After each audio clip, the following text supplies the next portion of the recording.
साथियों, जय भीम, जय भारत, नमो बुद्धाय। साथियों, शूद्रों का डर मनुवादियों पर इस कदर हावी रहा है कि उनको समाप्त करने के लिए आए दिन कुछ न कुछ हथकंडे अपनाते रहते हैं। साथियों, मनुवादियों ने शूद्रों को हराने के लिए अलग अलग व्यक्तियों की क्या राय रही है, सुनिए। तो साथियों, एक कोई मेड़कीनंदन ठाकुर के नाम से मठ चलाता है तथा भोले भाले जनता को मूर्ख बनाने का काम जोर शोर में करता रहता है।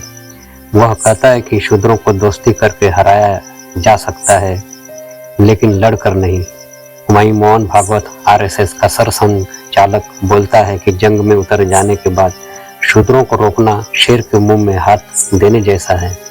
और वहीं आरएसएस का एक बहुत बड़ा चमचा संभाजी भिड़े बोलता है कि अगर शूद्रों से जीतना है तो उन्हें आपस में लड़ा दो। आरएसएस की किताबें बंच ऑफ थॉट्स में लिखा है कि शूद्रों के घरों के पास में शराब की दुकानें खोल दो ताकि ये नशे में होकर आपस में लड़कर मर जाएं। शूद्रों के मोहल्ले में मंदिर बनवा दो ताकि ये पाखंडवाद के दलदल में फंस जाए।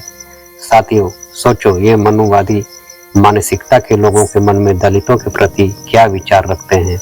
हमारे SC ST OBC के लोग अगर चाहें तो अपनी सरकार हमेशा केंद्र में बना सकते हैं, लेकिन इस सोच को अगर कोई बढ़ावा दे रहा है तो हमारे पिछड़े दलित नेता जो मंदिर और उनके मठों में जाकर माथा टेकते हैं।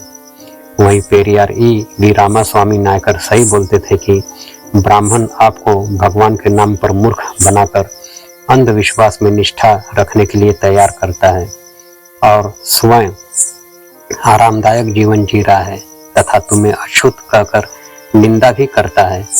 देवता की प्रार्थना करने के लिए दलाली करता है। मैं इस दलाली की निंदा करता हूँ तथा आपको भी सावधान करता हूँ कि ऐसे ब्राह्मणों का विश्वास मत करो।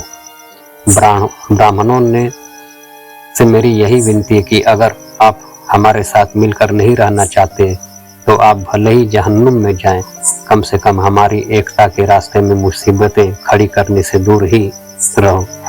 ब्राह्मण सदैव ही उच्च एवं श्रेष्ठ रहने का दावा कैसे कर सकता है।